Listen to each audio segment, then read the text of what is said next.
हुकूमत ने अगले 15 दिनों के लिए पेट्रोलियम मसनूआत की नई कीमतों पेट्रोलियम प्राइसेस इन पाकिस्तान का ऐलान कर दिया है। नोटिफिकेशन के मुताबिक पेट्रोल की फी लीटर कीमत में ₹2.43 का इजाफा किया गया। पेट्रोल की नई कीमत ₹265.45 फी लीटर हो गई। यूएई ने नवंबर के लिए पेट्रोल और डीजल की नई कीमतों का ऐलान कर दिया।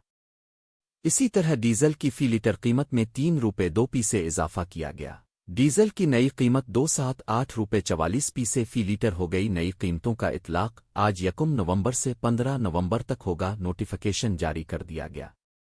कबल अज़ीं ओगरा ने नवंबर 2025 के लिए एलपीजी माय गैस की नई कीमतों का ऐलान कर दिया। ओगरा के जारी करदा एलामिये के मुताबिक घरेलू सिलेंडर की कीमत में ₹69.44 कमी की गई है। नई कीमतें 1 नवंबर 2025 से नाफिज अल-अमल होंगी।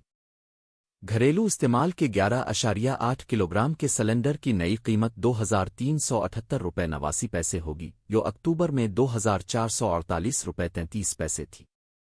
नवंबर के लिए एलपीजी की फी किलो कीमत में ₹5.88 कमी वाक़ हुई है, जो 2.83% के बराबर है।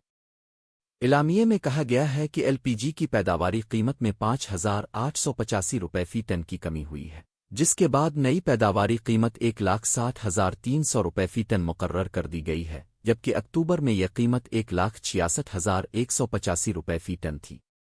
मुल्क में पेट्रोलियम मसनूआत की कोई किल्लत नहीं। तर्जुमान ओगरा।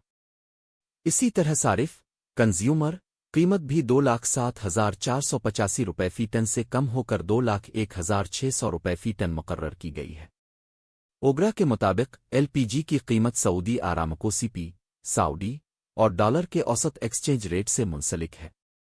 गुज़िश्ता माह के मुकाबले में सऊदी आरामको रेफरेंस प्राइस में 3.52% और डॉलर रेट में 0.15% कमी हुई, जिसके बाइस कीमतों में कमी का रुझान देखा गया।